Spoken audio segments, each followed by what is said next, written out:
tuning into Roll Call. The movie you selected is I, Robot, starring Will Smith.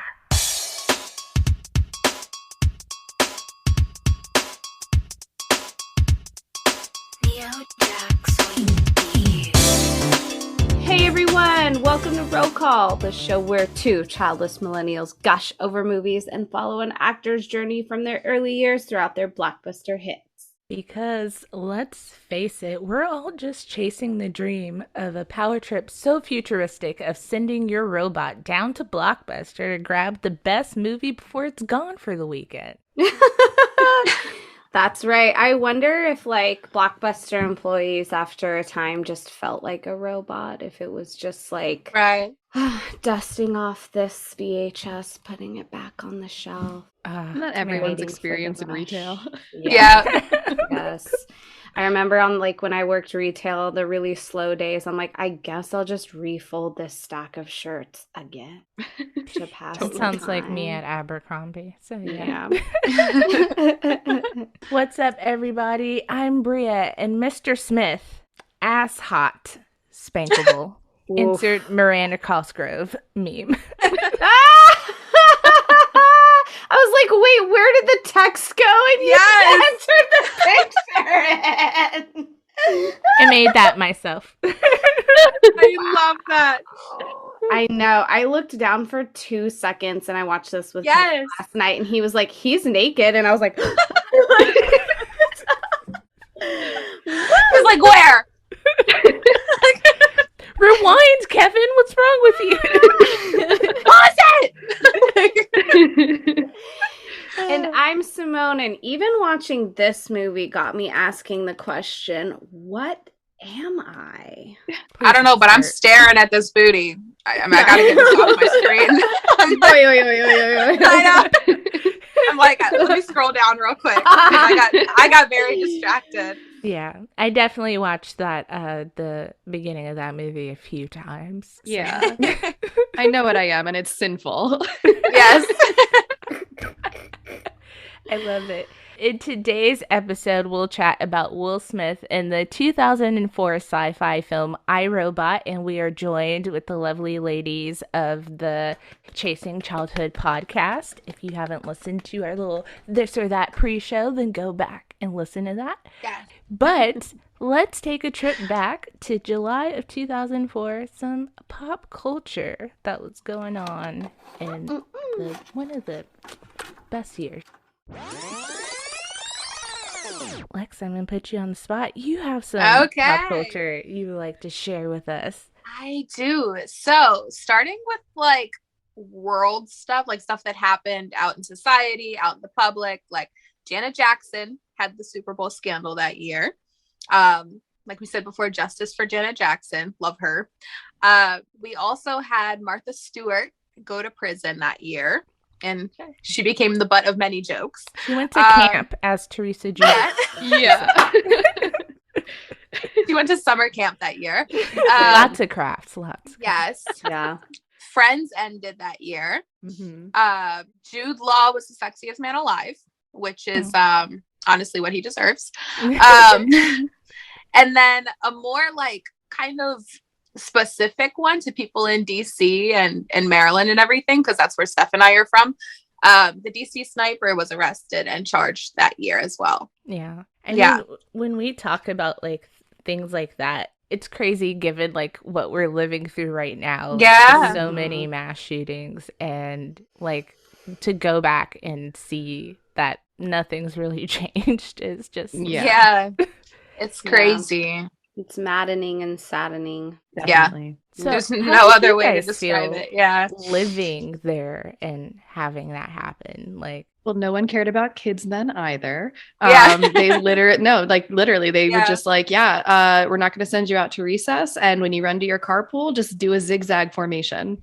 Mm-hmm. And that was it. That was our protection. They're run like this so that they can't hit you. Mm-hmm. And people joke about that, but that is what they told us. That's seriously what they did. Literally. Yeah. Wow.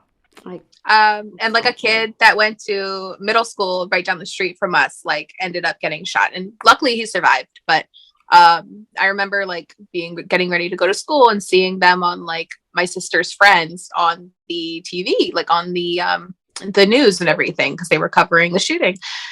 So it was crazy because this happened like right down the street from us. And like you just knew that this person had not been caught yet. And so like there was always that, like, especially after 9/11, there was always that like, am I gonna like go to school and something's gonna happen today? Like I remember after 9/11 they made us create like survival bags that had like handkerchiefs so you could cover your face if like there was another attack or something and there was rubble. But yeah, for the DC sniper it was like the same thing. They were like, make sure to pack snacks just in case you're stuck in school. And like, yeah, it was Yeah, it was wild. There was also like a mass hysteria about it because there was so much misinformation in the news about like what to look out for and like where they might be. Like there was a whole period where like everyone was looking for like a white van or like a minivan or something. Yeah. Because that way it turned out the guy was like shooting out of his car, like out of his like little like sedan. And but like for a long time, but for a long time, like everywhere you went, you'd look at every single white van and you'd be like, that's probably him. That could be him. Like you were just constantly in like a heightened state of like paranoia at all times. Oh my God. And it wasn't until they got caught that like you found out that they literally had like a regular car, took out the back seat, and they were shooting out through the keyhole that the emblem is on the back of the car. Yeah. So they would literally drive and like shoot through that little hole. Yeah. It was wild. Wow. Yeah. Oh yeah. I feel like Debbie Downers over here, but yeah. No, life. no. I feel like there's been like a recent documentary on the DC sniper, and I feel like I watched it, but I really don't remember any of this. But yeah, which is funny because like growing up around that time, you're like, they don't deserve to be immortalized at all. Like at that point, like certain things I don't think should be made into documentaries. Like there was one that just came out too about the girl that was like texting her boyfriend and he committed suicide. I love and the Hulu series that came out. And I'm like, there's just some stuff that you should not touch, like at all. Sadly. Yeah, it's highly romanticized, and like there are some documentaries that like really focus more on the victims and their families and the aftermath of everything, but the majority of what's out there, like, did we need the Zac Efron Ted Bundy movie? Right. And you know, even just this was re-released on Netflix, the like like the John Wayne Gacy tapes and stuff. It's like, Jesus, really? You know, it's like I really liked, there was one really good one called The Devil Next Door, which was like the fled Nazi. That one. Like that one had me on the edge of my seat because that was very like historically based too, going back to World War II and stuff. But like, yeah, I agree. It's like the romanticism and dramatization in Hollywood of it is like, Yeah. And like The Devil Next Door, they added like mystery to it too. They were like, did he actually do it? Was he actually this guy? And like, I don't agree. Like obviously Steph and I both studied psychology in college. So we're both very aware of mental illness and we know that it exists. And I'm actually glad that like society and everything is starting to acknowledge mental health as a real problem. But I just don't, like you said before, I think they should focus more on the victims if they do a documentary or something on that, because you're just giving this person what they wanted, even though, for example, the DC sniper has been, did receive capital punishment. So he was given the death penalty. So he's clearly not here anymore, but like, we're still talking about him clearly because it had a huge impact on our childhood. So I just don't think that it's necessary to keep making documentaries and, like you said, romanticizing it and making it seem like using Zac Efron and stuff like that in the other one. It's crazy to me. And it's insensitive to the families. Like, I think of like John Bonet, it really is. And like, that's such an interesting case all the time. But like, at the same time, it's just like, how much can we rehash this? Like, it's never anything really that groundbreaking or new. Like, they try to make it seem like, oh, we've got new theories and specialists look into this, like, plausibility of this. And it's just like, no, this is just like a Reddit like conspiracy theory that you guys decided to film and cash on. Yeah. And that's all it is. It's also on us as consumers, right? Like they're going to keep making stuff if people keep watching. So if you're going to consume true crime, be responsible about it. Consume stuff that is by victims for victims. You know, I think of, if you've ever heard of Sarah Turney, her sister was murdered by her father. And she specifically makes victim-centered podcasts, and she goes and does interviews and everything. I highly recommend listening to anything she does, because she's very much of the like, let's break down any type of like true crime. She's like, I hate true crime as like an idea. Like it needs to be like victims telling their stories, because that's what's important. The family stories are important at the end of the day. I don't care about the serial killer. I don't care about the offender. I want to hear about the families and what they're doing and the good that they're doing often, which is creating foundations, putting laws in place. So that's what you I feel like if you're going to do true crime, do it responsibly, do the stuff that actually matters, focus on the things that are actually important and substantial. Yeah. Right. That is beautifully put. Here. Beautifully. So we're not even going to touch that. We're going to move on to some other pop culture from 2004. On a lighter note, Beyonce won her first Grammy without Destiny's Child. And not just one. She took home 5 Grammys that night. So. As she deserves. What a legend. Yes, our queen. Right. In breakup news, of course, Bennifer 1.0 called it quits in 2004. And also in 2004, J.Lo married Mark Anthony right away. So quick turnaround there. And go back and listen to season 1 if you want your thoughts on that. Quick and efficient. A phenomenon I would love to talk about is the MTV Spring Break specials that would air like all summer, and like all the celebrities and all the artists. And man, how I thought that I too one day would just be partying in a bikini on a beach and maybe get discovered, maybe get filmed. But did you guys watch these as young impressionable teenagers? Because they were so eclectic. Like you had every genre, every kind of celebrity in there. And talk about like, this is a like new generation, I think, of MTV, where it's not just music videos and like make behind the scenes of like concerts and stuff. It is just like Spring Break. MTV Spring Break was like TRL, but like a lot less clothes, bathing suits, and it was like TRL on a beach. So it was like, it was bananas. Yeah. I totally forgot about this until you said it, and now it's like all the memories are coming back. Oh my gosh, I just remember like the stage they would set up, and then you would just see beach balls flying everywhere, and it looked like so much fun.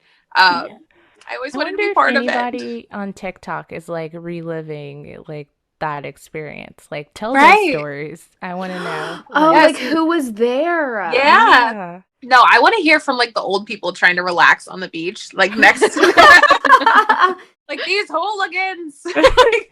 Barbara, are they filming something down there? I didn't realize it'd be this crowded this early. Oh my gosh.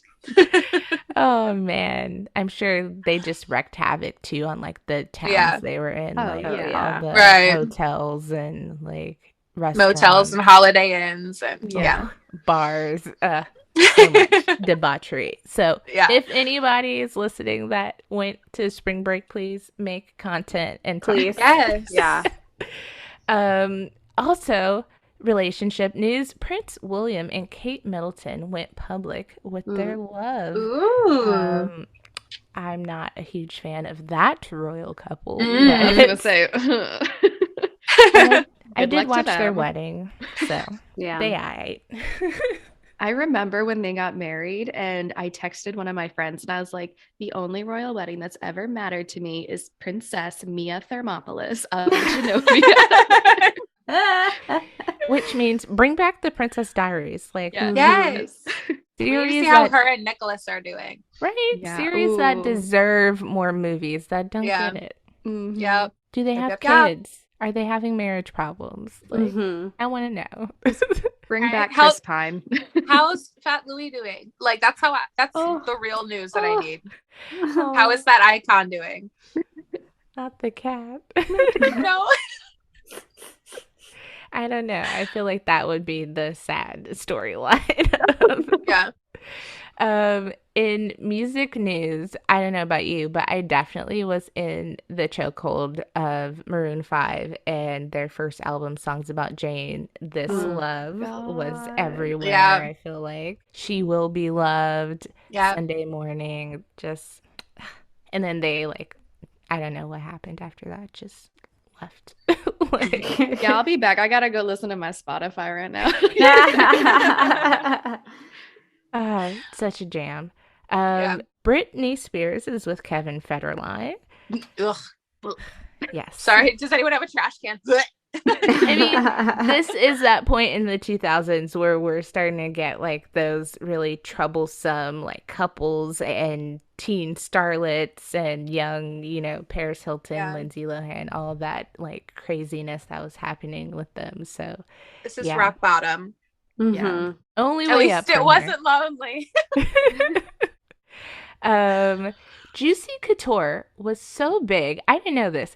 They had a line of Barbies. Stop. What? Were they in velour tracksuits? Yes. I hope so. Oh, amazing. Wait, this might have been the era when I had moved to Bratz dolls, so I might not have known this.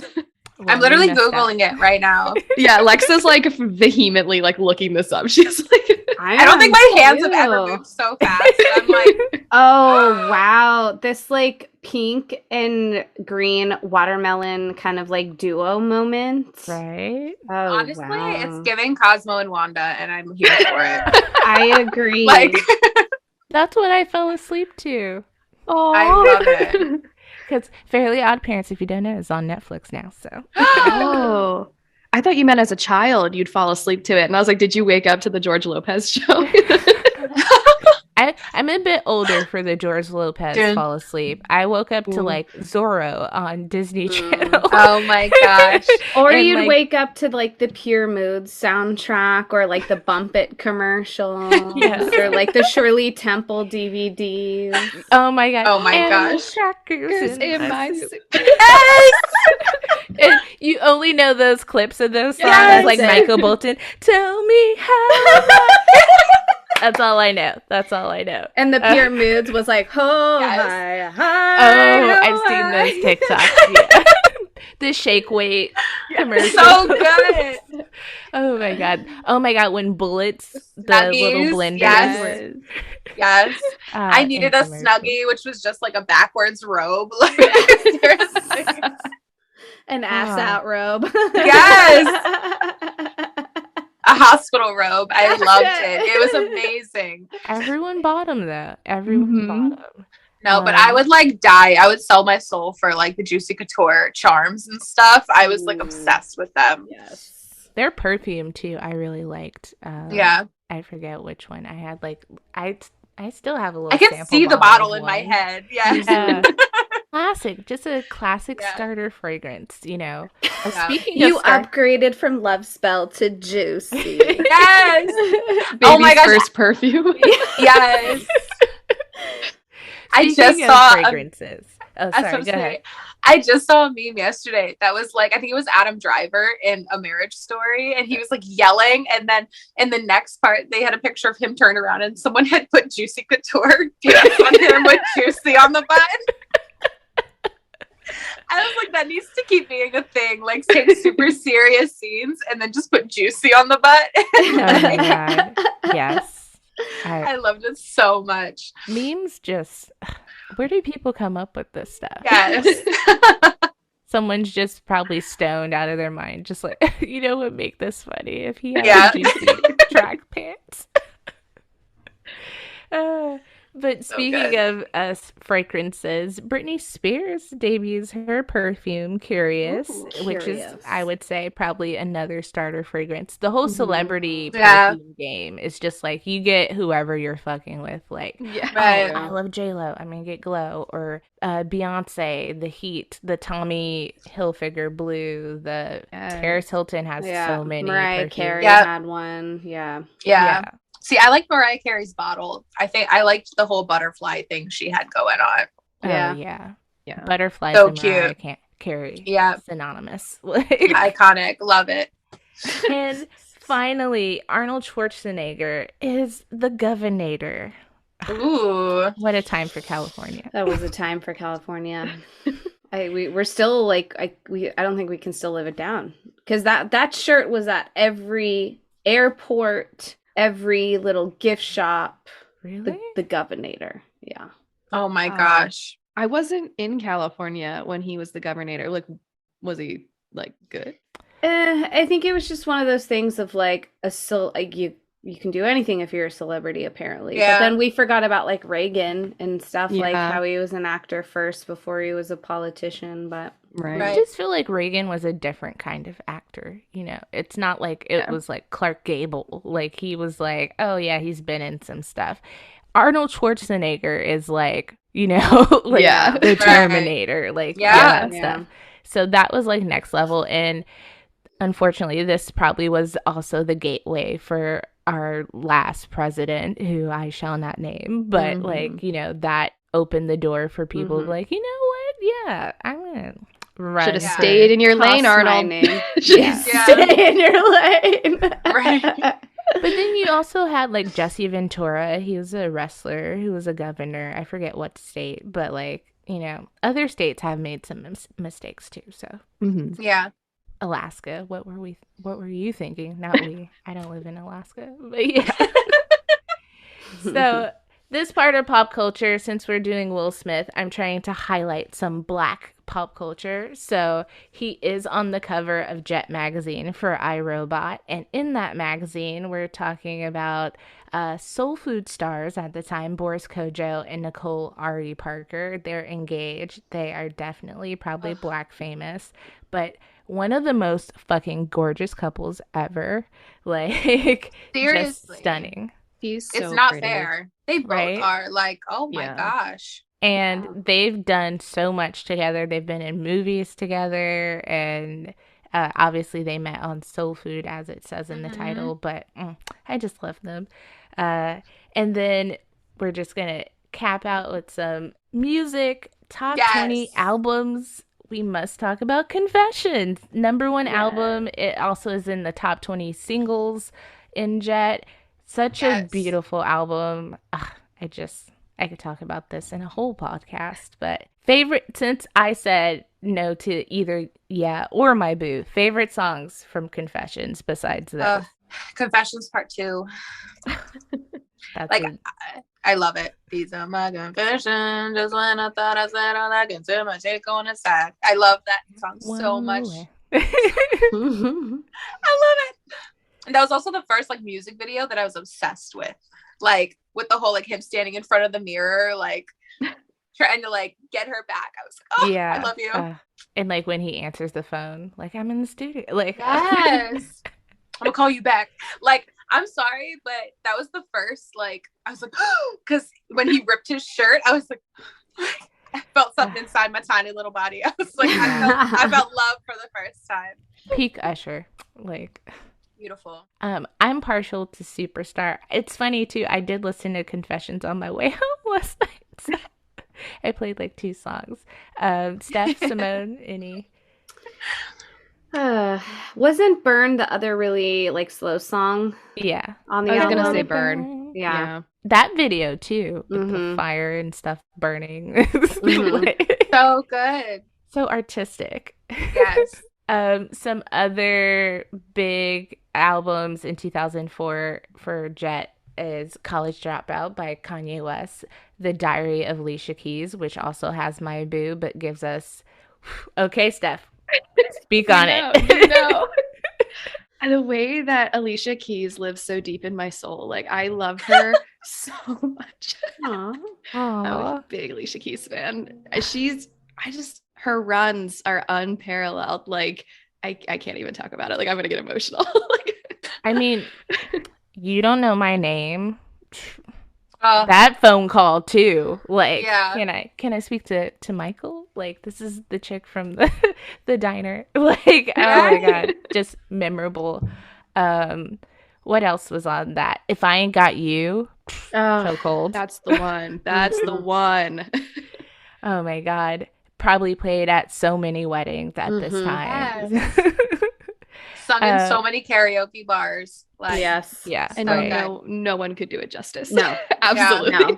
There are categories of singers that I'm like, I just kind of like going back to American Idol. Like, it would always bother me that they would choose that, maybe not for their audition song, but like songs that they would sing for, like, you know, when they would make it past certain rounds. I'm like, leave Alicia Keys, Whitney Houston, Celine Dion, Adele, like, just leave those people. Yeah. Mariah Carey, leave them alone, because you're never going to be better than them. Yeah. Like, Toni you could Braxton.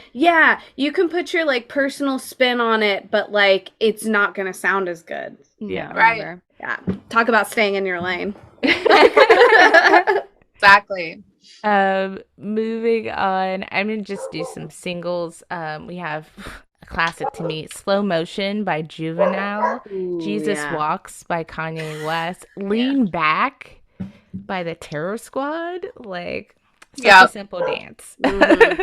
Freakily by Blue Mama. Yeah. Let's see what else is Roses by Outkast. Oh my god. Oh my gosh. Talk about a song with a curse word as a time, kid that you're like I get to say shh because it's not shit, but like so I love it. To transition, we're gonna go into some movies of July 2004. We have A Cinderella Story, The Manchurian Candidate with Denzel Washington. Which that was a remake. He turned down iRobot for that. Oh, smart man. Wow. The Bourne Supremacy, which is the sequel of the Bourne series with Matt Damon. I think iconic, but Catwoman with Halle Berry came out. Not so hot. Was a bust, probably a notorious, like, terrible movie, but man, did she rock a leather, like, two-piece. Wow. Yeah. If they talk about another just like fucking gorgeous human being, like, it's unfair. Right? I think you've said this before, but like, step on me. It's fine. And she had the whip, like, Yes. The movie might not have been good, but like, Halle Berry as Catwoman has prevailed over the years. Yeah. And you can kind of see her in like at least her inspiration in the newer ones. Oh, totally. Totally. Yeah. And I just remembered I was cleaning yesterday and I found my bootleg copy of Catwoman. So I might try to play that. Yes. It's got like a little like the little printout label, like Catwoman. Like, so that's is it literally just like a cat? Like, that'd be funny. A cat staring at the video. And then last but not least, the indie darling kind of, is it an indie? I think it is. Garden State with Zach Braff. Yes, it's an indie darling for sure. So, on that note, Simone, how much did iRobot make? Yes, iRobot had a budget of an estimated $120 million, probably to the CGI. Yeah. Opening weekend only grossed $52.2 million, but gross between the US and Canada was $145, and total gross worldwide was $353 and some change. Oh my god. Yeah. What were we smoking in This was a blockbuster. Yeah. I was not expecting that success. All right. I know, it surprised me too. In one of Will's interviews, he said that this was his biggest opening movie. Yeah. I'm just like, really? Okay. Yeah. Yeah. And what did our man Little Raj have to say over at the House of Little Raj? House of Little Raj, or as my dad says, who's Little Rogue? Because I put the magnet on my car, and he has always been very anti-sticker on vehicles. And gosh. When he saw my car parked in his driveway a couple weeks ago, he was like, "Who's Little Rogue?" And I was like, "It's Little Raj, like Roger Ebert." And he was like, "Why did you put a sticker of that on your car?" I'm like, "It's a magnet. I can take it off whenever I want." Yes. Geez, Zach, tell me you don't listen to my podcast without telling me. I love it. All right. Funny. So, any guesses on how many stars our boy Lil Raj gave this one? I'm gonna go 1. Okay. I'm gonna say 2. I'm gonna go 2. Chasing Childhood is correct. Yeah. iRobot misses Asimov's complexity at 2 stars. So his review starts by the 3 rules of the robot world, so this movie takes place in 2035, which is kind of a mental trip that we're closer to 2035 than they were in 2035 when this movie was made. We are merely, as what I like to call, a middle schooler's age away. Like, someone can be born and then be in middle school by the time we're in 2035, which is trippy. Because I'll still be teaching, and then I'm going to be like, "Oh, you're an iRobot, baby." Oh my gosh. It's just going to, hit you in the middle of a class, just like, oh my God. So the 3 rules. Number 1, a robot may not injure a human being or through inaction allow a human being to come to harm. Number 2, a robot must obey orders given it by human beings except where such orders would conflict with the first law. And number 3, a robot must protect its own existence as long as such protection does not conflict with the first or second law. Overall, Little Raj says something that, he basically has beef that the filmmakers didn't really credit the author of the original story that they, roughly based it off of, but he's like, would it have killed the filmmakers to credit Asimov, or I'm gonna... Asimov. I think that's right, actually. Asimov, okay. Yeah. It's peculiar that no one in the film knows that, especially since the film is based on the book by Isaac Asimov. Would it have killed the filmmakers to credit him? That his robot stories were often based on robots that got themselves hopelessly entangled in logical contradictions involving laws. But that there was a kind of screenplay in the 1970s, which kind of never really saw a lot of fruition. But what this movie does rather just really entangles up with other robot movies before it, definitely getting a lot of 2001 Space Odyssey vibes from 1968, Dark City from 1998. And that it just says that this movie makes Spooner, played by Will Smith, into one of those movie cops who insults the powerful, races recklessly around town, gets his badge pulled by his captain, solves the crime, and survives incredible physical features. And many of these exploits, he's accompanied by Dr. Susan Calvin, played by Bridget Moynahan, whose job as the U.S. robotics is to make robots seem more or less human. And at this, she is not very successful. Not very good. Yes. So he basically just says plot's simple-minded and disappointing. The chase and action scenes are pretty much routine for movies in the sci-fi CGI genre, and robots never really seem to have the heft and weight of actual metallic machines, and just overall ended up making some very boring villains. So it's almost like Little Raj was saying to the director of this movie, who was Alex Proyas, to stay in his lane. That's the theme of this movie. This episode, yeah. I love it. All right, ladies. How many pumps of butter would you give iRobot? I'm gonna let Lex go first. Don't you put that on me. How much is the 4 is the max. Yeah. Okay. I'm gonna give this 2. I didn't think that it was horrible, but it definitely was not like great by today's standards. It was, it's a little rough to get through in certain parts, but because the one thing that really bothered me about this movie is that like throughout the whole thing I kept questioning stuff, and one thing that I did like was that they would address something that I was questioning in my mind, like why would they do this, what is happening with this or whatever, but they would do it so that it was like a one line thing. Like at one point I think there was I questioned like, what if, hold on, I'm trying to see like my notes here. I can't think of one of the examples, but there was one question that I had, and like not even 2 seconds later they were just like, oh yeah, I took care of this because this happened, and then they just kept going on with the scene, and I was like, okay, but I want to see it. Like yeah, it was wild. Yeah, a lot of just like passovers, I guess, that we are just accepted to like move on and be like, okay. Yeah. Right, exactly. All right, Steph. I'm also going to give it 2.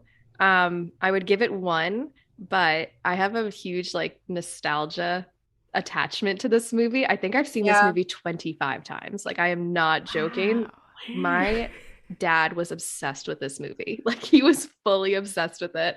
He loved Will Smith. Like he was just like, this is one of the greatest acts of cinema like you'll ever watch in your life. Like he so you're saying we should have your dad on the show? He has so many thoughts about it. Yes. The fact he's gonna be blown. Like I'm gonna call him after this because he loves Denzel, and knowing like Denzel would have been in it was Denzel, right? Denzel was supposed to be in this, so he's gonna lose his absolute mind. So but yeah, I have a nostalgia thing to it. I was watching it with my husband last night, and we're like watching, and I'm like quoting line for line like some of the parts, and he goes, "You haven't seen this in 10 years," and I was like, "It doesn't leave. Like you can't get it out of your head." Yeah, but and I had never seen this. Yeah, I had never seen this until like 2 days ago. Yeah. I've never seen this till yesterday. Same. This was a first watch for me as well. And I think I have to agree with your rating and Lil Raj's rating of 2. I think I gave, initially I was thinking 1.5, but Will Smith was juicy enough to increase that rating. He was Bob. My first line is, Will keeps on getting hotter and less clothed. Like the more movies we're watching. I mean, granted, next week it's going to be it's Shark's Tale or Shark Fin or we're doing Shark Tale. So it's gonna be a little animated, but like, it just every movie he just like puts on a little bit more muscle, gets a little bit less clothed, and I was like, I'm here for it. I'm mad at it. Futuristic movies, I think, I like sci-fi, but I think I've just gotten too spoiled in like the Star Wars genre of sci-fi rather than like this kind of era of sci-fi. And so again, I just had to let the movie. I really wasn't like angry at a lot of stuff like in past Will Smith movies that we've watched where I'm just like, oh my God, how is this allowed to happen and whatever. But it gave me a lot of like Enemy of the State vibes, and so instead of the FBI agents hunting him down, it was robots. So not really similar. Right, make that connection. We're all on the same page here. I too, though, like Steph and Simone, I was leaning towards 1, and then that one really was on Will Smith's ass. And then, but I will give like the props, like watching the behind the scenes stuff, like the CGI and how they made this movie and stuff. Like it's dated now, but like at that time, like the amount of creativity and whatnot in building this world and these robots and whatnot is pretty honorable. And they were nominated for an Oscar for the special effects. So that is my second pump of butter. And I too, my first note is, this is not the Will Smith who didn't want to run shirtless in Bad Boys. Like he is full blown just naked for no reason in a shower with no curtain, which like doesn't make sense, but I'll take it. Thank you. So he saved this movie. Like totally, he saved it. So getting into the summary of the movie for anybody who doesn't want to watch iRobot or hasn't seen it. iRobot is about a cop who lives in 2035, and the whole world is now assisted and kind of not run by robots, but robots are everywhere. They're part of your daily life, in your home, taking out your trash, delivering your FedEx packages. I don't think anybody saw Amazon Prime coming, so that would probably be more accurate now. And this cop is robophobic, which I was like, okay. There's some robot racial profiling in this movie. Yeah, there is. Yes. So Will Smith plays, I don't know his first name, but Spooner. And he is this cop, doesn't like robots. We don't know why, first off, but, you know, we definitely get his angst against them and dislike. And then later on, one of the creative scientists behind these robots apparently commits suicide, and now he is tasked with figuring out, was it really a suicide, or was he killed, and was he killed by a robot? And that's pretty much the plot of this movie, is him trying to connect the dots and figure this out, and also maybe warming up a bit to the robots and not being so robophobic, and actually trying to help them out and dismantle this evil empire of robots that this other guy is trying to establish. So that's my summary of iRobot. Yeah. And you know, this movie is brought to you in part by Alan Tudyk, who is he's in everything. And but so I still fantastic. only think of him as Steve the Pirate from Dodgeball. Like, that's all I ever see him as. And Dodgeball, I think, came out in 2004. That was going to be in my original this or that, but I decided against it. But yeah, it's so good. And also, like, weirdly, the voice of Hey Hey the chicken in Moana, like, he's done like robot voices also in Star Wars. Like, yeah, he's just in everything. He's so good. That's the kind of actor I would want to be. Yes. Yeah. Like, working but not famous. Yes. Yeah. Totally. Also, 2035 is brought to you by Audi. Because Converse and like the JVC, like old stereo still kicking it, which I love. What do we think about the trailer of this lovely movie? This is a trailer. Robots are bad. Wah! Yeah. It's pretty much like my summary. Like, like, could this robot kill somebody? Blah, blah, blah. Yeah. It definitely gave like the overall general idea of the plot. Like, I like how it didn't give away too much. Like, I feel like trailers today kind of sometimes give away too much, but it definitely was something. It was like, you should watch 90s trailers because it's just everything. Watching the movie. Yeah. And I think too, they in the trailer, if memory serves me, that they left Sunny the robot ambiguously bad, so it still leaves you guessing a little bit. They don't give you the benefit of the doubt of like, or they don't give it away that he like actually is on the human side of it. So they did leave that element of surprise. And Icky Vicky. Icky Vicky. Yep. Oh, Icky Vicky. Our parents, the gift that keeps on giving. Yeah. And what do we think about the cast? I know we just talked a little bit about Alan Tudyk, but Will's kind of co-star here is Bridget Moynahan, who is like, I know who she is, but I didn't know who she was. So like when I looked her up, I was like, wait, that's Natasha from Sex and the City? And then that's Tom Brady's ex-girlfriend, baby mama. Like, what? What a life. Oh, I didn't know that. Yes. That's who he left for Giselle Wow. while she was pregnant. Wow. Oof. Dick move, Brady. Dick Garbage. fucking move. Are we surprised? No, I'm not surprised. Ew. I was just confused why she was dressed like Dr. Evil the entire movie. Oh my god, the metallic suit. It was so horrible. Like, it was so bad. And honestly, I did not enjoy her character. I thought she was really annoying. She was the entire film. Yeah. And she's like very stiff. so Yeah. to the point where I almost thought was like, I bet she's a robot because she's so unemotional, like not just like very deadpan. And I was like, I bet you she's a robot. And I was wrong. Interesting because that was her job, was to make them seem more human. And then she's like the opposite of them. She takes off her face at the end of the psych. Yes. And that would have been an amazing addition to this movie. I think that's what it needed. They were trying to do some type of like Captain Kirk, Mr. Spock kind of like duo with them. I feel like I'm glad they didn't end up together at the end. Yes. Yeah. They were just friends. That was nice. But yeah, I don't remember being so unimpressed with her. I hate to say that. I mean, I'm not saying she's a bad actress, but I just was like unimpressed with her character. Like I just wasn't into her at all. Yeah. It could have been anybody.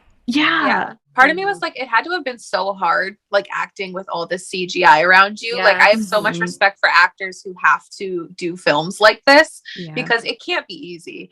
But at the same time, like the parts where she had to show emotion, like she was just like, and I was like, nothing. I didn't connect with her at all. Yeah. Agreed. She's pretty, but it's just also problematic because Will Smith, I feel, is such a giving actor in his scenes. Like he gives you so much to work with, and if you can't like find something in there to like make chemistry and make kind of a connection, I'm like, come on, we could swap you out with like literally any other brunette actress at this point. Totally. Yeah. I'm still cracking up. I know I had made commentary about this earlier, but like one thing that I love about people's predictions of the future is that they can't get over this like metallic, silvery like scape that even yes, in our like turn of millennium, like 99, 2000, 2001, we had shiny metallic everything, the icy blue eyeshadow. It was so like futuristic that they're just like, sure, in like 35 years, like we'll still be on that trend. So let's make a note now, and then we'll resume in 13 years and see what they got right and what they didn't get right. The most unrealistic thing was such accessible public transport. Like that was the most unrealistic part. There's so many like questions about like the robots and their jobs, and like I watched a video that was like everything wrong with iRobot because I was just like, is it just was it CinemaSins on YouTube? Yes. Yeah. And one of his points was like, now that robots have like all these jobs, like what's the unemployment rate like how are people like living? How are they affording these robots? Like, so just one of those like future movies that like the world isn't solid enough, I feel like. So let's get into this. Like really, let's talk about plot. Let's talk about Will and his role. I do want to note that he did say that, like, I think, what movie was it? I think it was Enemy of the State, when he said that this was hard for him to not be comedic and, switch that off and try to be like serious and dramatic and all that kind of stuff, which I always find interesting because I feel like as his career went on, his like serious movies really became like his like calling card, so to speak. So it's been fun to watch him like transition and like also admit like that this isn't like my forte usually. And he even says like the director didn't want the Will Smith performance in this movie. Like I really have to build a character and be very like calm and like, serious. So I was like, okay, I will give you props for that. But I don't know. He was so funny in certain parts. I'm allergic to bullshit. Cheesy stuff. Like, And it was very deadpan, like versus Men in Black and Wild Wild West and even Bad Boys. Like he always kind of had a bit of a grin and a smile and winked with you to like give you permission to laugh with him. But like this was also just very like the comedic lines were just like very not, I don't want to say flat, but just like very... when he sneezes and like, oh, I'm allergic to bullshit. Like I'm just like, oh geez. Like and it kind of is weird to like kind of not like him, like he's not super likable in this movie in that way.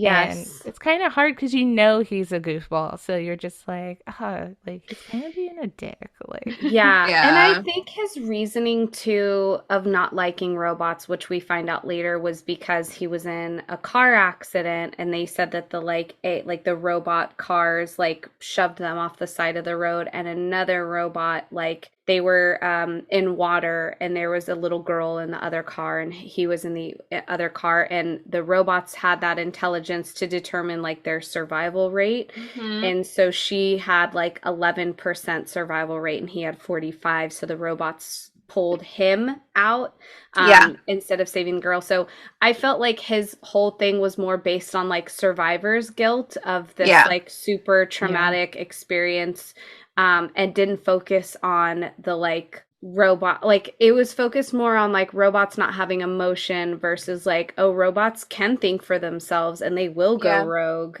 kind of thing. Yeah. I don't know. I feel like his backstory could have been like better. Yeah. Like, I was like, that's why you don't like robots like that? Yeah. Okay. Yeah. All the other great stuff they do. But I wish they saved my life, so I hate them. Like.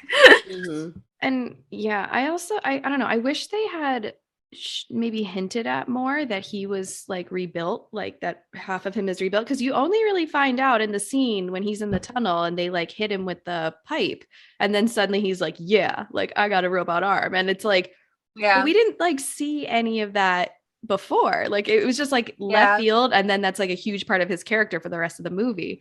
And it was just like, I wish we had a hint, like at any point, like he can like pick up like Gigi with one arm or something, and like, you know, it's some type of like hint that there's something like different about him. He's like vacuuming the under the couch. Super strength. Right? Yes.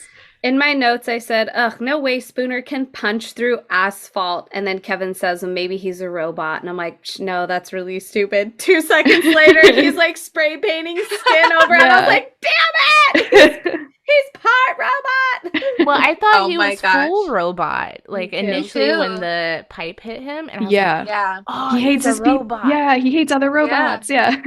And then when, again, as much as I loved the shirtlessness and nudity, like it was really not necessary, but you know, a necessary shirtless scene where he's like in bed, like just like flexing his arm and like, and it then was you necessary. you see like the seam and stuff. Also the scene where Bridget Moynahan is like, she's like just pawing him down. And he's like, oh yeah, that rib's mine, that one right there. I was like, it made sense when she was going up his arm because she could feel it, but then she just like puts her hand on his chest and she's like, a lung, and I was like, you can't see that. You don't know that. Down further too, like his lung is not that high. Because she was like a psychologist, not like a body doctor, right? Yeah. Hey, my girl, she saw a window of opportunity. She's just like, she was like, yes, feels right. I'm not mad at her for that, but I do think if this was a woman, we'd be like, oh, why did she need to be like half naked for this to be, you know, talked about or discovered? So, but I'll take Will Smith half naked. So no complaints there. Go ahead. I was going to say, I'm so glad Steph brought up Gigi too, because at the end, I was like, Gigi's safe. All is well in the world. I can move on with my day.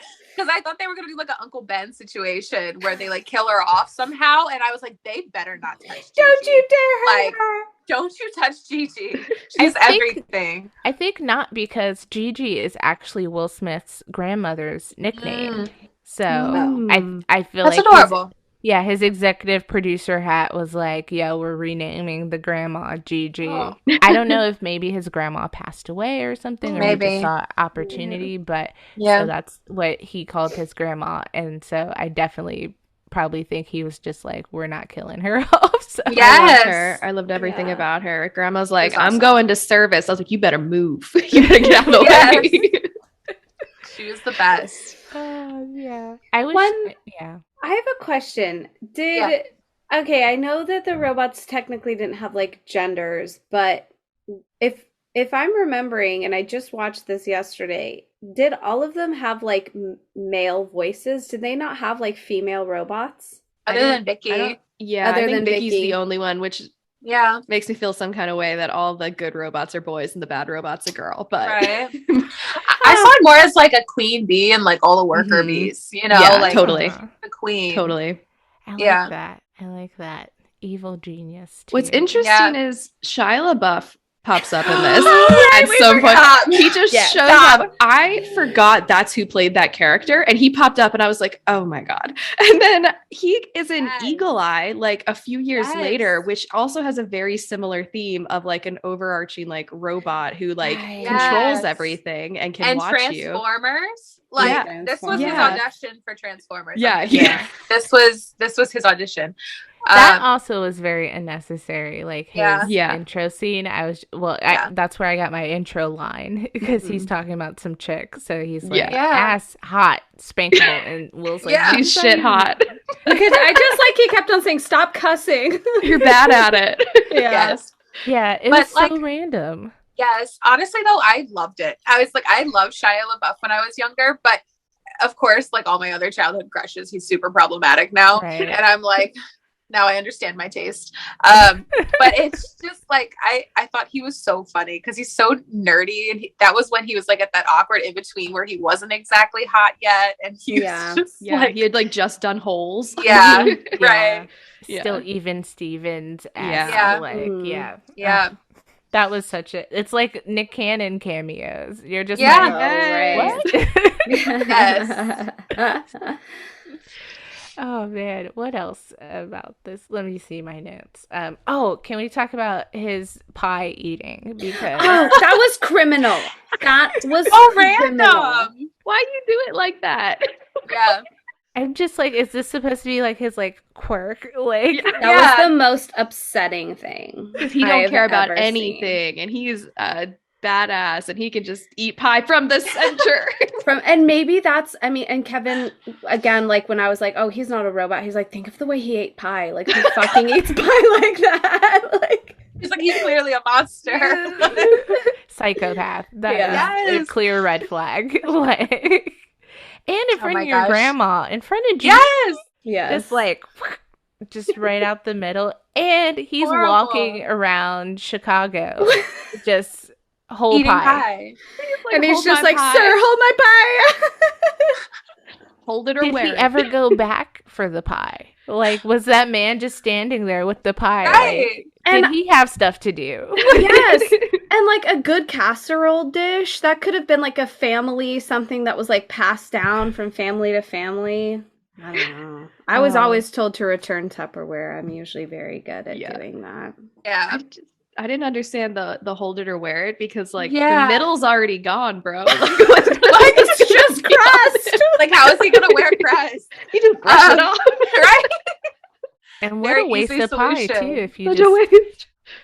And like we never saw the pie again. Like throughout the entire movie, I was like, "You're not gonna call this back?" Like, what a plot hole. What? R.I.P. to that pie. Like, yes. Wow. When Spooner goes to, I think it was Dr. Alfred Lanning's house to go look for clues, and he finds the cat, and then the demolition robot like goes to knock down the house. I was getting real Independence Day vibes of the dog slow-mo jumping away from the flames as this robot's like knocking shit down and the cat's running, and I like all of a sudden got like really anxious because I hate like watching animals in peril. Like Homeward Bound fucked me up forever because of that, and so I'm like all of a sudden getting really nervous, and then they like jumped into the pool and stuff, and man, like that little clip alone, I was like, oh no, like I know this cat's gonna be fine, and she's probably gonna live at either Gigi's house or the lady doctor's house, but made me hot and sweaty. Yes. That was also unnecessary. Yeah. Why are they demolishing his house? Like, what's he just died? I guess. But like, as like a neighbor, I would also be like, all he did was die. Like, why are we destroying his house? Like, I feel like that was really suspicious.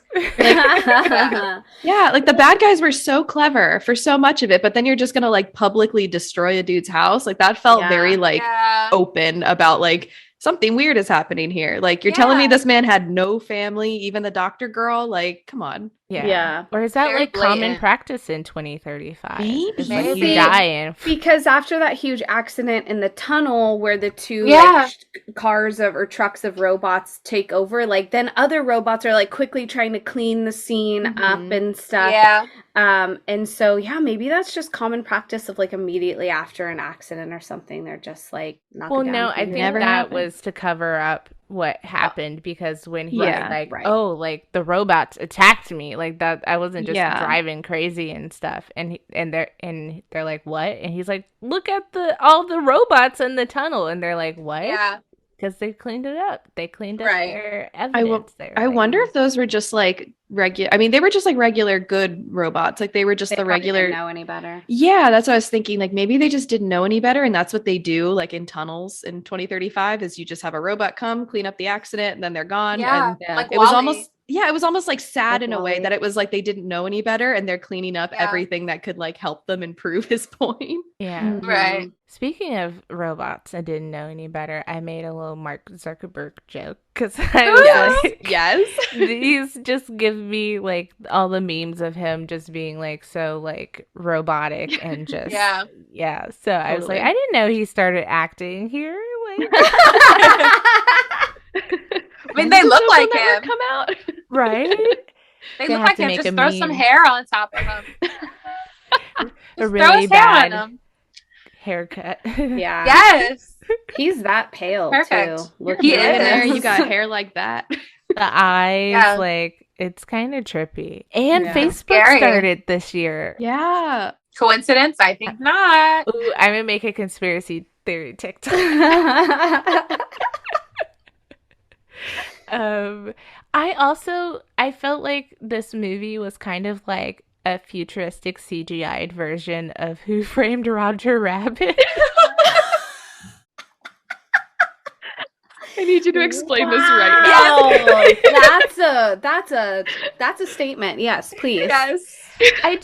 It was like the whole like scavenger hunt of like clues and like the Sunny and he didn't do it and you know all that kind of stuff. So I don't know, that just came out of nowhere, and I did have to like rewatch and go back a lot in this movie because I just like was disinterested in the overarching like mystery plot because I'm like, they're gonna figure out that he didn't really kill this guy. So I'd be like, oh, where are they now? What are they doing? And like all the robot talk, I was just like kind of tuned out for. Yeah. So I don't know. That was my best shot at like trying to understand this movie. I was like, it just seems very Roger Rabbit-esque. Yeah. Like, except lazier writing. Yeah. Yes. I totally thought the writing in this was so lazy. Like during the one part where like my question was, I was like, where the hell is like the National Guard? Like, where's the military? Is nobody gonna step in and like try to do anything? And then, like I said before, like they answered it in one line. He was like, oh, he's got the National Guard under his thumb. And I'm like, that seems like lazy writing. Like all of a sudden, this big bad guy just has everyone under his thumb. Like, it made no sense. And I also wasn't sure as to whether this was just happening in this city, or like if this was like a Gotham City situation where everything is just horrible, or if this was like worldwide. But then again, they had like this one scene where they were like, oh, this is happening over here. And I was like, but we don't see anything. So how am I supposed to connect with any of this? You know, what's the real threat? Yeah, it could have been more like Independence Day in that regard. Yeah. Like the robots just like being crazy everywhere and like different areas having to like deal with stuff and whatnot and game plan how to take them down.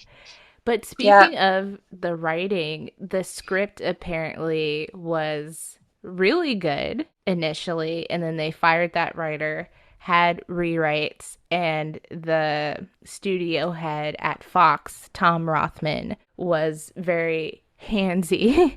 And they say that a lot of the bad ideas in this movie are his. And so when the original writer came back to help rewrite it, they were like, okay, you can't change some of this stuff because it's the head guy's idea.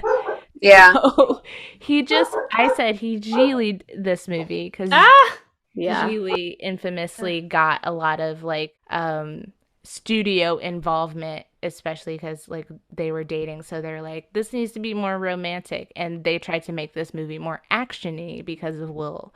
And also notoriously, Will walked in and was like, every movie I'm in, I have to save the world. And so the original ending wasn't him saving the world. It was kind of like open, like, you know. And so I feel like Will kind of shot himself in the foot a little bit with his ego of like wanting to be like the hero in the movie. And allegedly Jaden at the screening of this movie was like, Dad, you have to stop saving the world in all your movies. So what a read. He's right.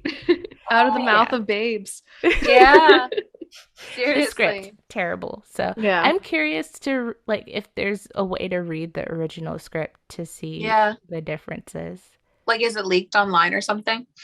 There's like a chunk on IMDb in the trivia of kind of like what the ending would have been and like what some of the stuff would have been. I posted it. It's in the doc towards it's in the curtain call. It's like the yellow text. Oh, okay. But yeah, so like some of it like is good character building, like you know, the original version of this script introduces Spooner where he's like suffering from panic attacks and he thinks like the robots are chasing him and endangering him, but really they're like trying to help him because he's having these panic attacks. And I'm like, that would have been great, especially given like his trauma, and that would have helped with his robophobic like storyline instead of just being like, okay, this guy just doesn't like the future he lives in. Yeah. Right. And then learning why. So I thought that would have been good. This is just another case of stay in your lane. Like literally let writers write. That's why they're here. That's their job is to write a good story.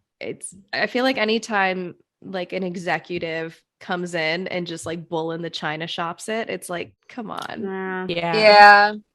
One thing I'm grateful for was the running time of this movie was only 155, so minus a little bit for credits, you're really only thinking of like maybe 145, and that is like the perfect amount of time for my attention span, especially for a movie like this. So if you know, perhaps with the original writers, maybe they were going to lean on something longer, but as bad as the writing was, I am thankful that this movie was on like the shorter side. Right. Definitely.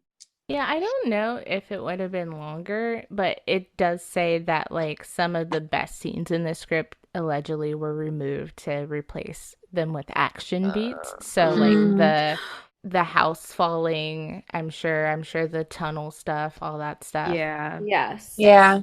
Can we talk about like some of the tech and stuff in this movie that kind of came to fruition, like the self-driving car? Like I was like, oh my God, we do have that. Because like with futuristic movies, usually it's like you're like flying cars. Yeah, got that wrong. We ain't got that yet. And like we actually do have some shit that like is kind of in this movie. And I wonder, like, I know for Enemy of the State, Will was like, you know, in movies a lot of times like we get info and know a lot about technology that the public doesn't know. And so a lot of stuff you see in movies is actually happening and real.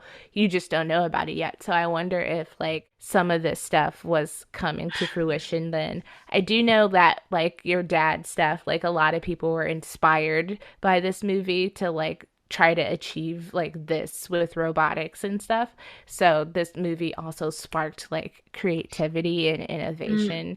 I bet you Elon Musk loves this movie. Oh, right. He has a raging Tesla boner whenever he watches this. Yeah. I want that car. Like the Audi was pretty cool. Yeah, I liked it a lot. And I remember liking it as a kid too, because I was like, how cool is it to just sit in your car and you can read something and it'll just take you places. Like right. It was like a futuristic Bond car. It was really cool. Oh yeah, that's a good way to describe it. But I'm skeptical of self-driving cars. I've ridden in one. And we let it self-drive on the highway, but like my friend had her like hands on the wheel. She has a Tesla, so she just had her hands on the wheel the whole time. She's like, just in case. But I was like, it kind of doesn't feel much different than like leaving your car in cruise control in some ways. Like it doesn't feel super different, especially since her hands are on the wheel. So I was like, I didn't feel like we were fully like just letting the car take the wheel. Yeah. Like, can you feel it braking, or is it more of like a gradual slowdown? It's not any of it. It's very weird because it doesn't have like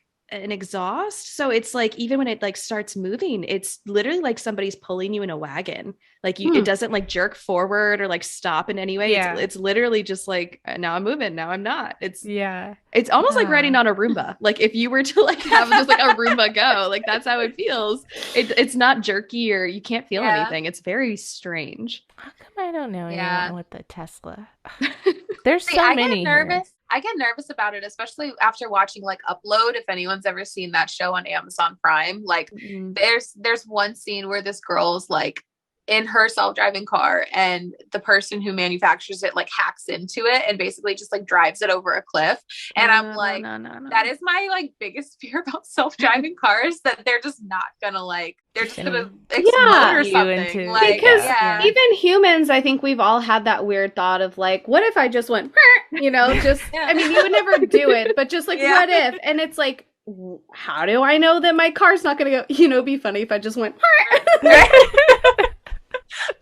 I mean, it plays into this movie of like, what if they gain sentience and start thinking for themselves? Yeah. Like, what if they want to go to McDonald's? Right. I want to get 3 fries.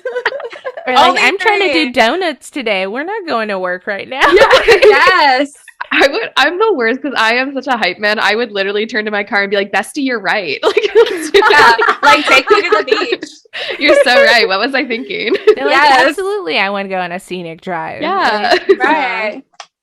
That's so funny to think robots about. are gonna start TikToking, like doing TikTok dances and like my money don't jiggle. Right? So bad.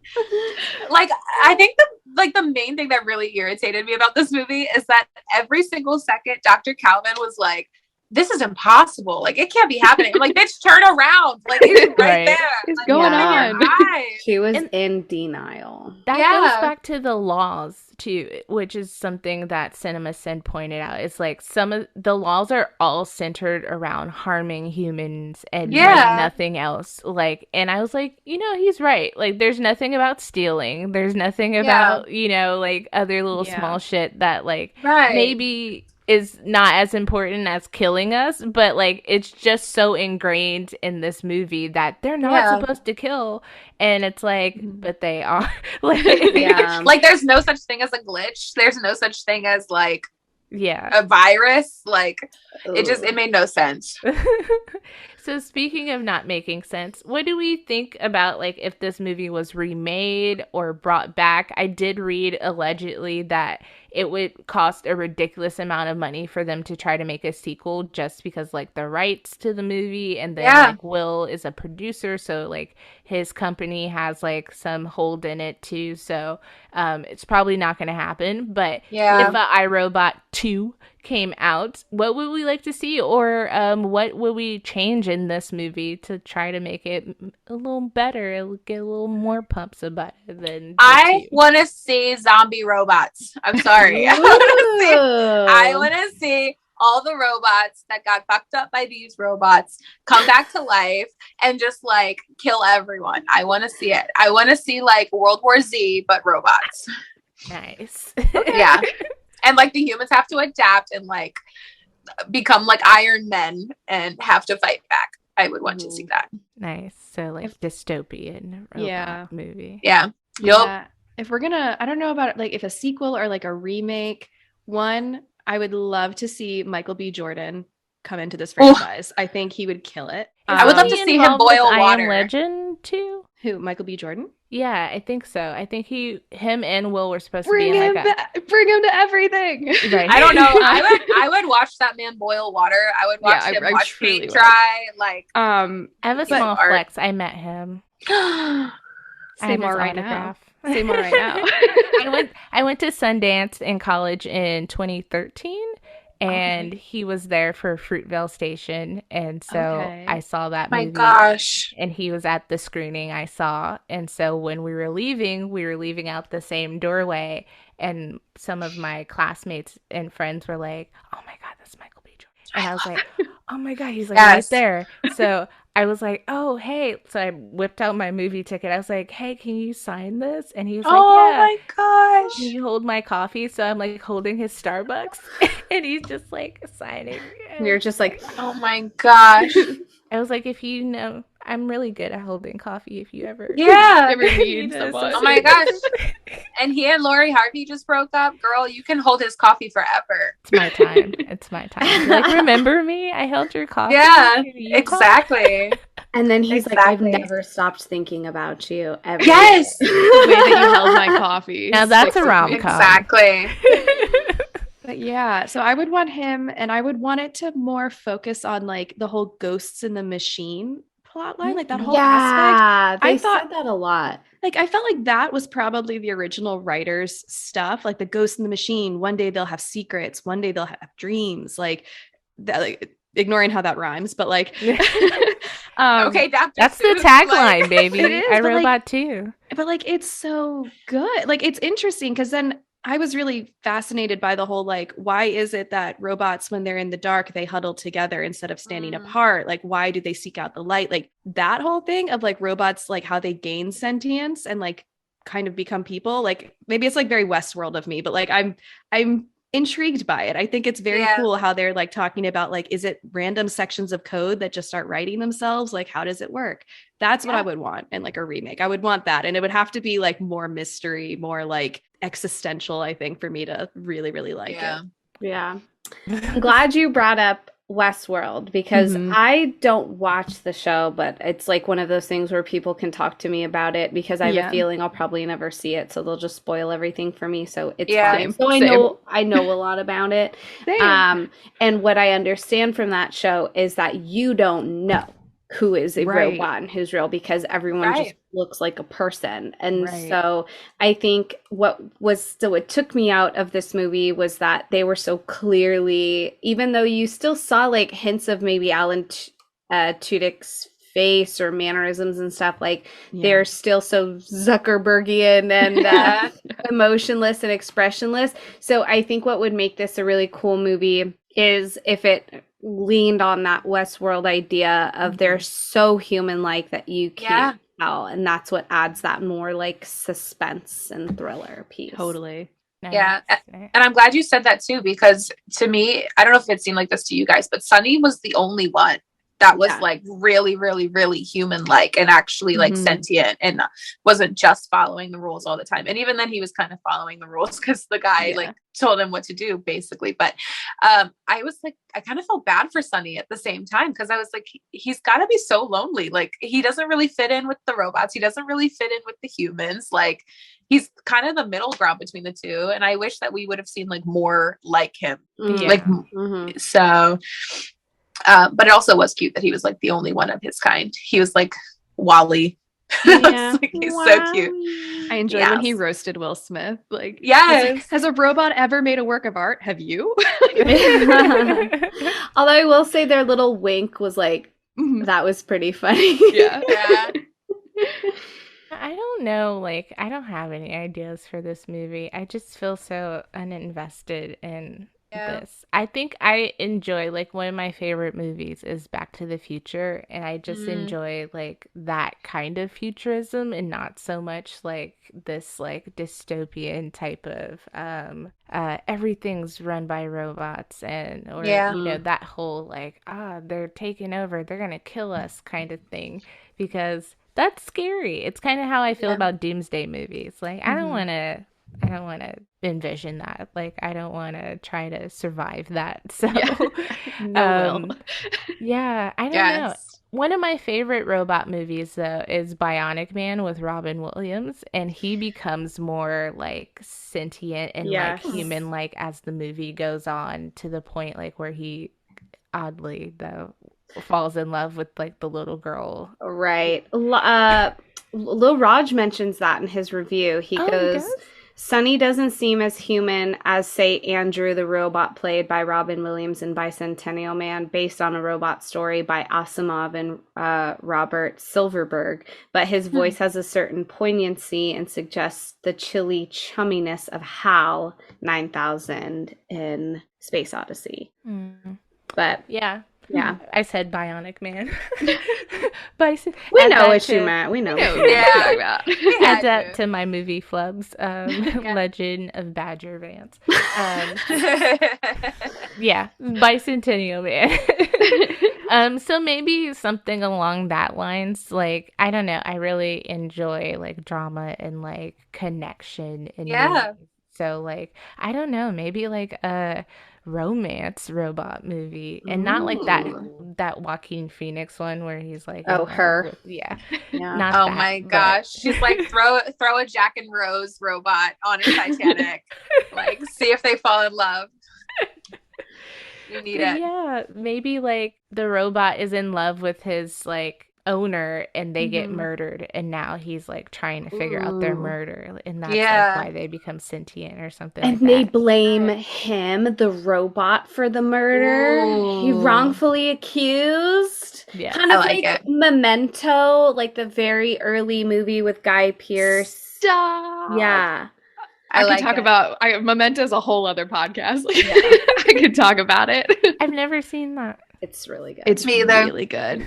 It's a Christopher Nolan, right? Yeah. It's one of his earliest. It's like a really messes with your head kind of movie. Yeah. And it's like one of those movies that like starts from the beginning, starts at the end, and then meets its way up in the middle. So you really have to pay attention. Yeah. I do love movies like that. Where that's like, awesome. Oh my God, what's going on? Like, and trying to connect the dots. And then the more you watch it. But good movie. Very good movie. Well, do we think this movie holds up in 2022 as we're nearing 2035? Yeah, I don't know. I think that there were like elements of the future that they kind of got right. And I liked that it wasn't like all totally 100% futuristic of flying cars. Yeah. And it'll just be really interesting to see like how close are we to what this movie predicts in the next 13 years. Yeah. I think the wardrobe in this, minus Will Smith's trench coat and minus Dr. Calvin's like Dr. Evil outfit, a lot of it was kind of spot on. Like a lot of it was pretty like, I don't know, it was very kind of like 2004 fashion that they were trying to dress up and make look 2035. But like when they said like, oh, Converse is vintage, I'm like, we're kind of getting to that point, you know, where like those like pieces of clothing are going to start showing up again. So I think wardrobe wise, I was like, they weren't totally off for the future. Although Shia LaBeouf's Malibu's Most Wanted outfit had to go. Like I was like, calm down, be rad. I just can't.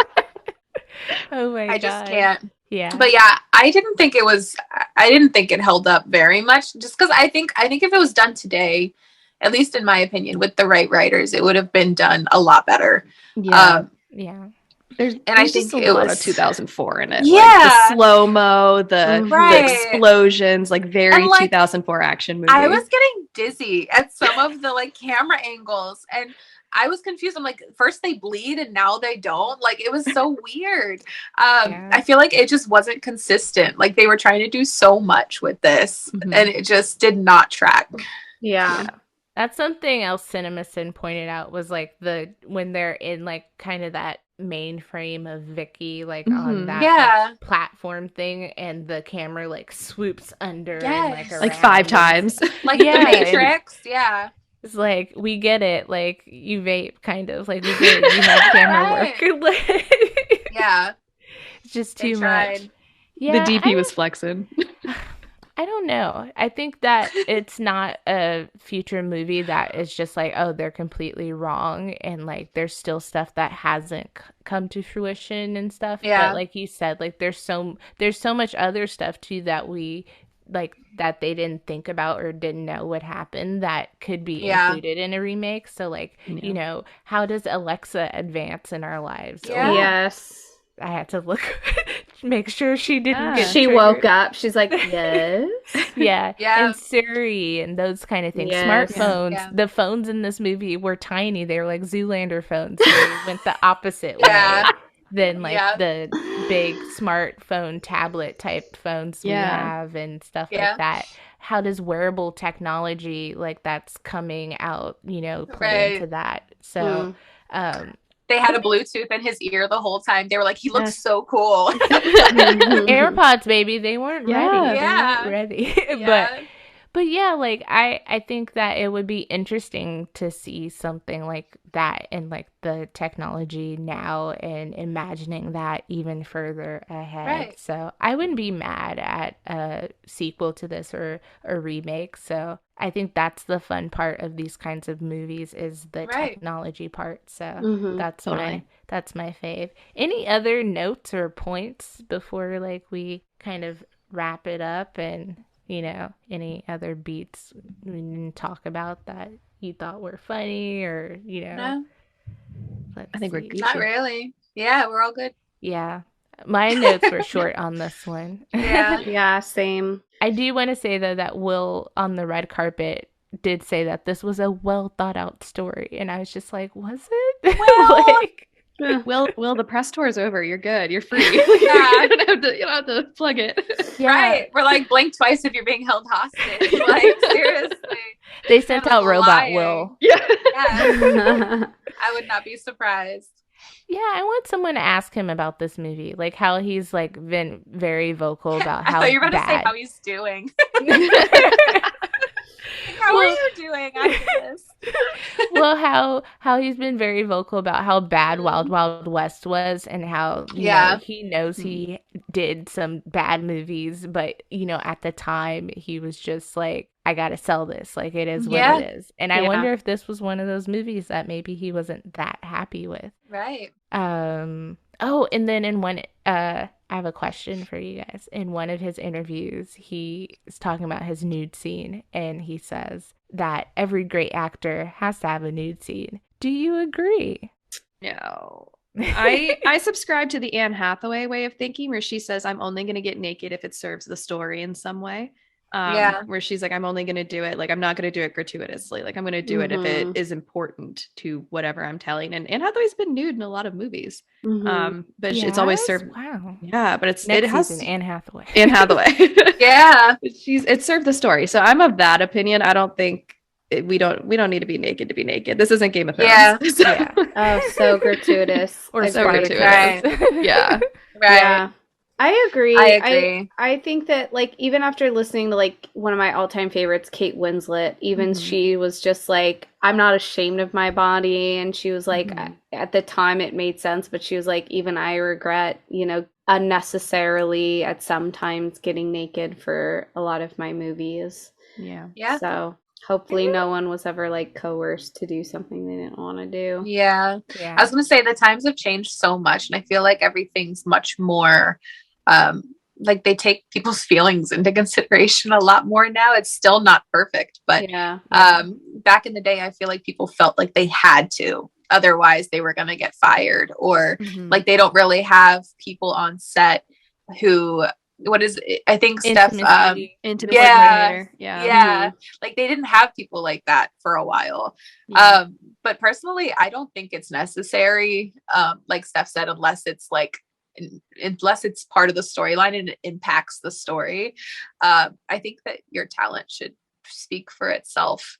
Like you don't need to get nude, but to each his own. Yeah, I agree. I think it's interesting too because like I really want like someone to do like a documentary or something asking actors about this, because I get confused because I feel like I totally agree about like gratuitous nudity, and I thought Will's was gratuitous because it added nothing to the story. It was just like a little carrot in front of the movie, like, oh, this might be like be something. Let me grab my popcorn real quick. Right. But it had no role in his character. And then when I thought he was actually a robot, I was like, well, how is he just getting wet? Like, why does he need to shower if he's a robot? Like, right. But that's not the case. He's just like bionic man. Right. But I get confused because I feel like they're like with J-Lo, at least, like when we did her season, we noticed that after a certain point, she really didn't do nudity and like really big love scenes or like, visual love scenes.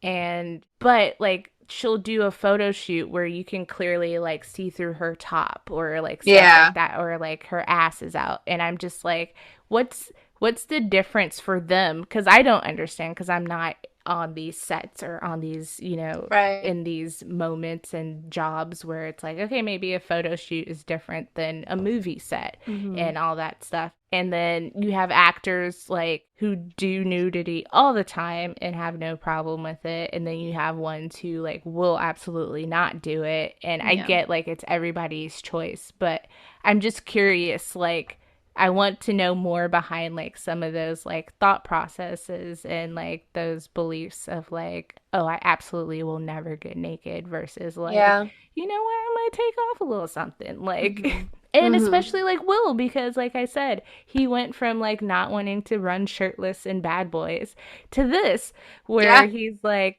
I double saw Brad cheeked up Pitt on a Tuesday. Yeah. I saw Brad Pitt in Troy and I was like, I need to get on his level. And it's like, what was the growth of that journey from going to like, Michael Bay, you want me to do what? And being like, let's go, let's drop everything. I feel like it's also a little different if you're a man versus a woman getting naked on camera as well. I feel like it gets perceived differently. So when Will's like, everybody should get naked, and I'm like, but you're a dude, you're a guy. It will have less like kickback on you, like as a person in your like public perception, I feel. Good point. I think, see, that's hard too, because like we've talked about that where like men are less nude in movies. We get a lot of chest and stuff, but it's kind of rare to get like a dick or a butt. And like when they do, it's like, oh.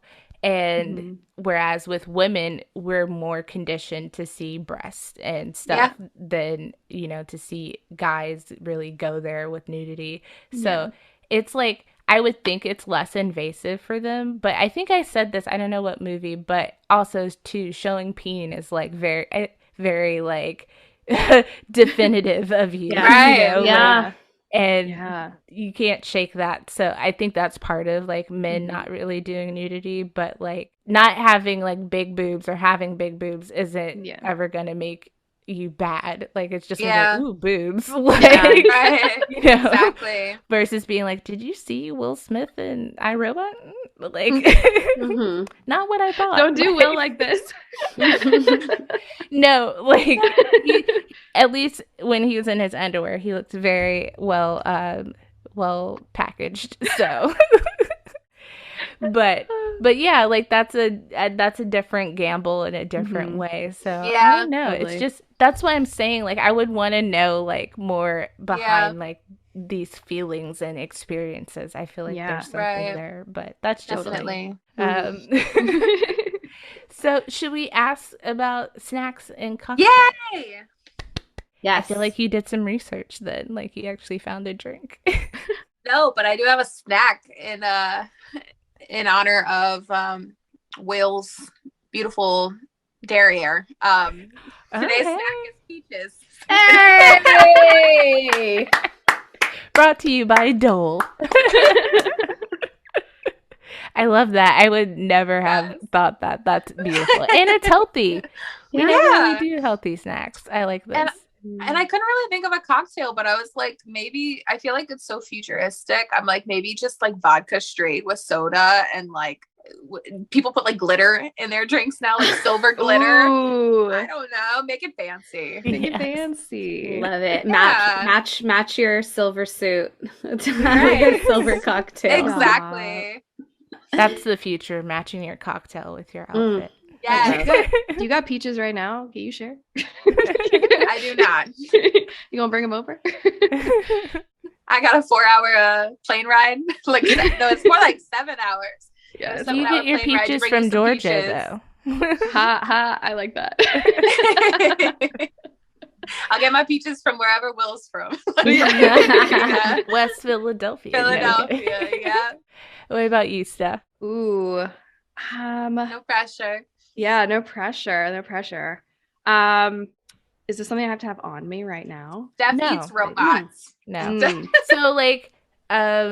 Simone's really good about actually looking up drinks that kind of go with the movie, and then like sometimes we'll like if there's food in the movie, we'll be like, oh, they ate this like incredible burger. Well, we should all have pie. I feel like pie is like potato the number pie one. for Like cobbler, peach cobbler, like some type of apple turnover kind of vibe. Like I also should eat a robot.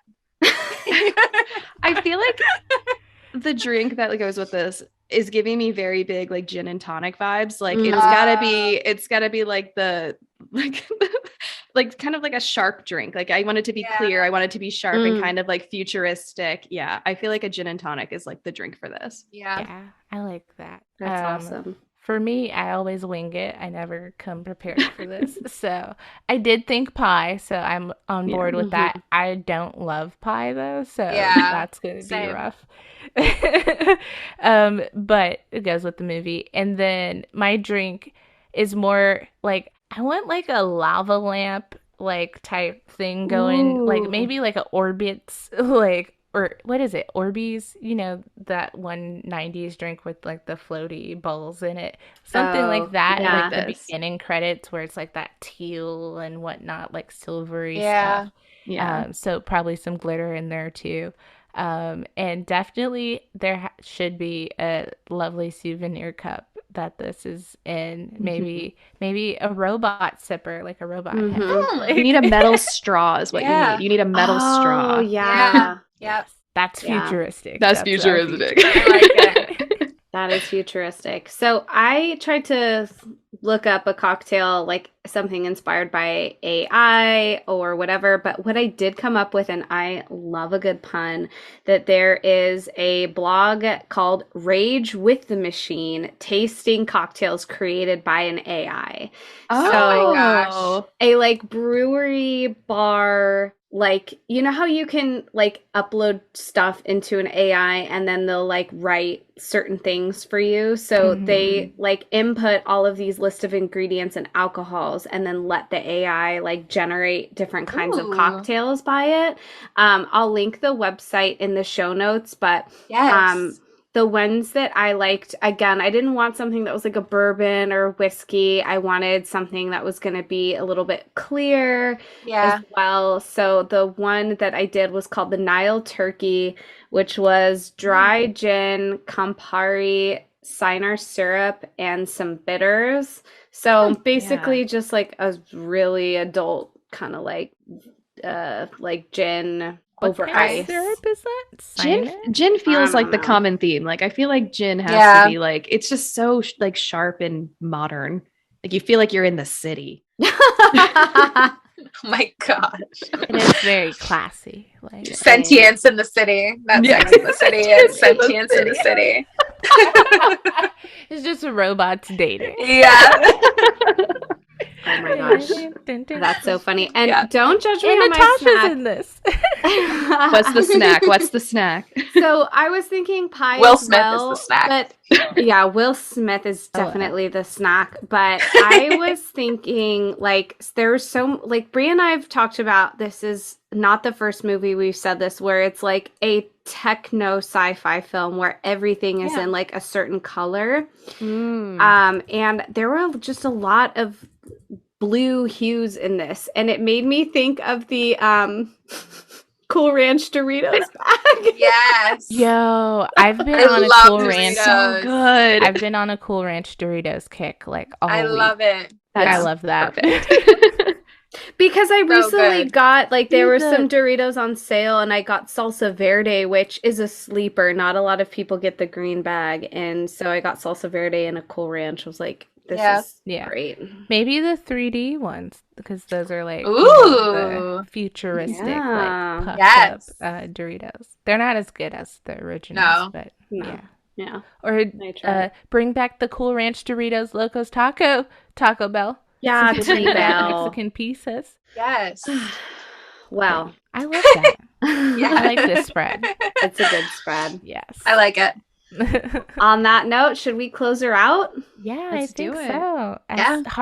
It's so hard to say I goodbye, know. but this was fun. Yes. Before we say goodbye, Steph and Lex, please tell the listeners where they can find you. Yes, you can find us on Facebook at just Chasing Childhood, on Instagram at Chasing Childhood Podcast, and on TikTok also at Chasing Childhood Podcast. Yep. Go listen.